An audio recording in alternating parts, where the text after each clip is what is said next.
A body is projected such that its kinetic energy at the top is 3 by 4th of its initial kinetic energy. What is the angle of projection with the horizontal?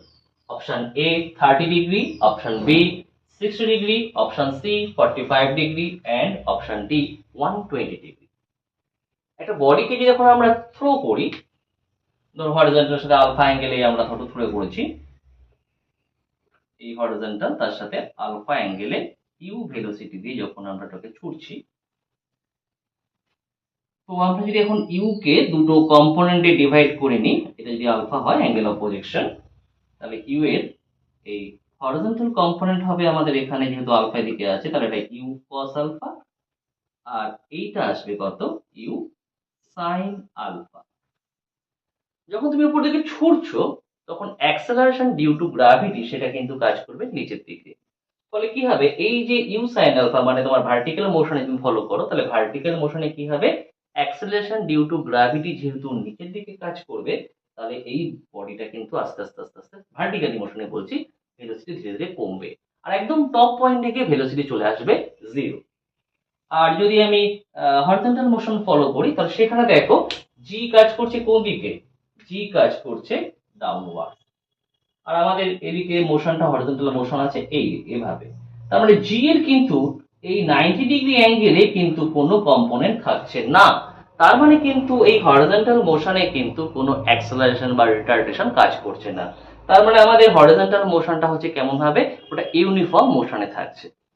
তার মানে এই you cos alpha value এইটা কিন্তু always same থাকছে। মানে যদি আমি এই পয়েন্টে আসি, তাহলে এই পয়েন্টে যদি আমি আসি, এখানে ভেলোসিটি সাপোজ ভি, তাহলে এইরও যদি দুটো কম্পোনেন্ট ডিভাইড করি, একটা হরিজন্টাল ডিরেকশন একটা ভার্টিক্যাল ডিরেকশনে, তো সেখানেও কিন্তু এই কম্পোনেন্ট যেটা তার ম্যাগনিটিউডও কিন্তু আসবে ইউ কস আলফা, বাট এই ভার্টিক্যাল যেটা আসছে সেটা কিন্তু ইউ সাইন আলফার ইকুয়াল আসবে না।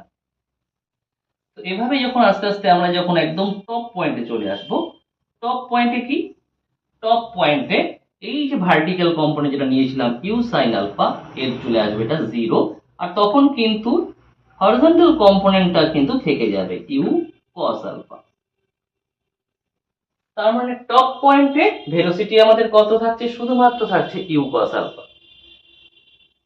এবার ভাবো, তাহলে ইনিশিয়াল পয়েন্টে আমাদের ভেলোসিটি কত ছিল ইউ, তাহলে ইনিশিয়াল পয়েন্টে আমাদের কাইনেটিক এনার্জি আমি যদি কে দিয়ে ধরি, তাহলে কে ইকুয়াল টু আসবে হাফ এম ইউ স্কোয়ার, কারণ আমাদের কাইনেটিক এনার্জির ফর্মুলাই তো হাফ এম ভি স্কোয়ার, এখানে ভি মানে ইউ। আবার টপ পয়েন্টে যদি আসি, টপ পয়েন্টের কাইনেটিক এনার্জি যদি আমি কে ড্যাশ দিয়ে ধরি, তো সেখানে কাইনেটিক এনার্জি আসবে হাফ এম, আর এখানে ভেলোসিটি কত পাচ্ছ, জাস্ট ইউ কস আলফা, তাহলে এখানে কাইনেটিক এনার্জি আসবে হাফ এম। এবার ভেলোসিটি স্কোয়ার করব, তার মানে চলে আসবে u square cos square alpha. তো অ্যাকর্ডিং টু দ্য কোয়েশ্চেন সেখানে কি বলেছে দেখো, kinetic energy at the top, kinetic energy at the top সেটা কত আছে কে ড্যাশ, সেটা is 3 by 4th of its initial kinetic energy। তো ইনিশিয়াল কাইনেটিক এনার্জি কি লিখছি কে, তাহলে কে ড্যাশ ইকুয়াল টু কত হবে 3 by 4 ইনটু কে, কে আর কে ড্যাশ ইকুয়াল টু আমরা পেয়েছি half M U square cos square alpha, আর 3 by 4 কে সেখানে হাফ এম ইউ স্কোয়ার, বস্তাইতে হাফ এম স্কোয়ার কেটে দিলে আমরা পাচ্ছি cos square alpha equal to 3 by 4, that means cos alpha equal to পাবো √3/2।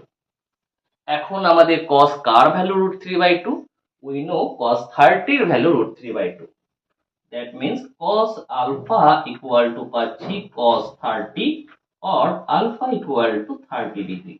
That means angle of projection is 30 degree. কোথায় আছে 30 degree? Option A তে।